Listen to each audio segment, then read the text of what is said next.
I don't want to use the word raid, but sting operations, based on intelligence that we have gathered, we realize that there are a lot of speculators out there, there are a lot of funds that are illegitimately traced to them, and then of course we have to do what we have to do based on the informed and credible intelligence that we have gathered. So in your own estimation, what are the results of that raid?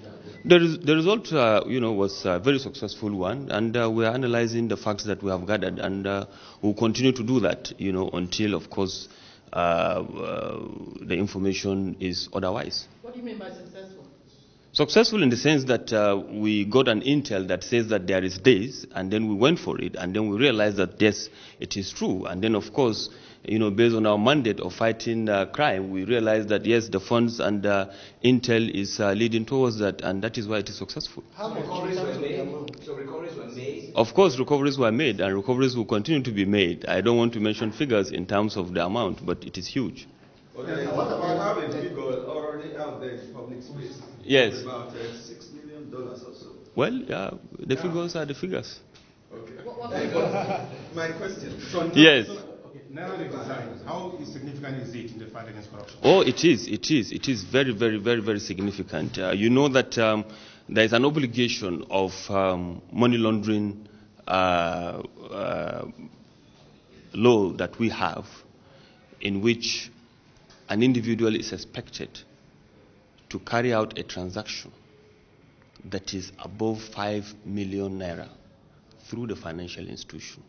There is also the threshold in which a corporate entity is expected to carry out transactions that is above 10 million in the financial sector. And why is it so? It is so because financial institutions are expected to be making currency transaction reports and suspicious transaction reports to relevant agencies. And with that, institutions like us will be able to monitor which funds are legitimate and which funds are not legitimate. And here we are now, in which 85% of our currency is out of circulation, and people are carrying out transactions above the threshold as provided for by this provision, over and above that we will not be able to monitor. We don't know what they are doing.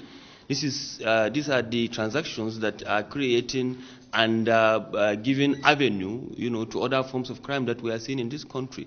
Payment of ransom, banditry and all of that, payment of briberies to political actors, and the rest. So we are happy with this Naira Redesign in the sense that it will give central bank an opportunity of, going back to square one. By the time they collect all these monies back to their system, then they are going to control the monies that they are going to release to the system. And then, of course, once the monies are back within the financial institution, it will help to further boost, economic activities in the sense that there will be more money for people to borrow.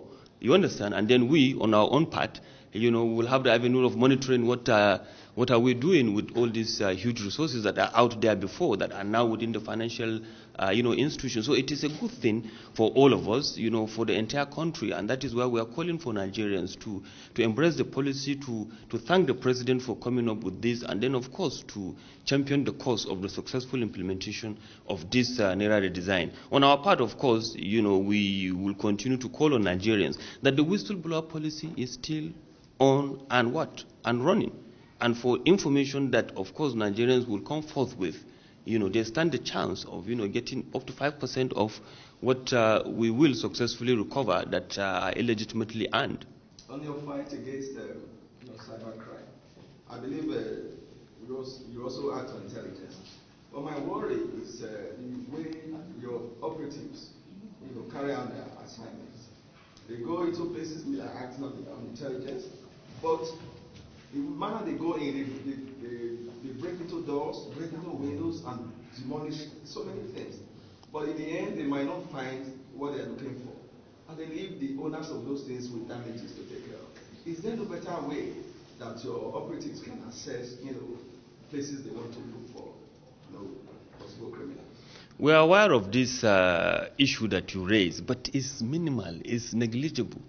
When somebody writes an exams and he scored 98, 99, and then you are hammering on the 1%. Yes, that 1% is important because you are talking about individuals.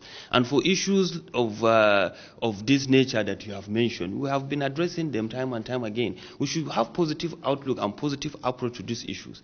As at the 4th of November, 2022, the EFCC have recorded 3,228 convictions in court. Half of these convictions is relating to cybercrime. It has never happened in the history of this country. So this is a huge problem that we have, in which our younger brothers, and sisters are engaged in this crime, that they are shouting that, yes, it is not Nigerians' money. So we have to work together and ensure that, look, we rid our country of this crime that is, tarnishing the image of our country, bringing in illegitimate funds and distorting the economic, flow of our country. And that is what we should be looking at. You understand? I'm not saying that we 100%, okay, we are human beings. As human beings, we are expected to make mistakes here and there. But we are learning by the day. And of course, we are here when we came here and the president launched our standard operation procedure. That is what is guiding us, going forward in the EFCC. And we are very proud of the achievement that we have made thus far. You understand? We should have positive outlook to some of these issues and calm the country down instead of talking about issues that are neither here nor there. People cannot even confirm, the reliability of this. And then you, the journalists, will now amplify only the negative things that are coming out of this, all-important job of fighting corruption in this country. How are you finding this job? How are you finding this job, and what are the threats? What? How are you finding this job? What are the threats? Well, the job is an amazing job. I thought I'm going to serve for 35 years and retire at 59. The president decided otherwise. I now reached the pinnacle of my career at a very younger age of 40 years. And God willing, I will continue to serve my country in the best possible way until I leave the job. So the job is good. We are working to contribute our quota towards the development of our country, and I think that is the most important thing. Are you facing any threat doing this job? Are you facing any threat? Yes, of course. Is it true that Eagle Eye is monitoring 3 governors in Nigeria as regards the redesign of the Naira? Some governors allegedly are wanting to spend Naira in paying for salaries. Is it true that the EFCC is monitoring some governors? You are mixing two things. The Eagle Eye is an app. It's a novel idea of the EFCC that we launch for the ease of reporting crime to us. Nigerians can easily download it, on their phones, either Android or Apple or wherever, and then of course they can send in complaints, to us through the Eagle Eye. You can even take pictures and send. And it is also, let me use this opportunity to remind Nigerians that Eagle Eye is very important, for those that are reporting the holders of these currencies that we know that are out there. So that is one. On the issue of what is that you mentioned? Yes, the governors that we are monitoring. We are monitoring. In fact, the numbers have even increased. We are monitoring everything. Nigerians are helping. Well, I don't want to give you the figures so that you will not go and speculate whether they are in the north or they are in the south. But it's important that Nigeria key into it. Okay, so campaigns have started nationwide now. What is your message to politicians? The message is very clear. Of course, they should sell themselves. They should talk about issues. We want to hear about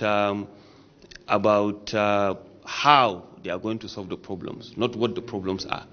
I think it's very important, and I think they are doing that. And then, of course, we encourage that they shouldn't use illegitimate funds in their campaign finances and all of that. Are you tracking the amount of money they spend politicians?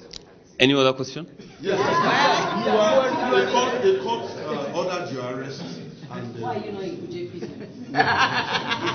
Well, from the records, if you have followed the issue, very well, an allegation was made against a retired, whether he was serving then, a military officer, that he collected bribery of a vehicle and money.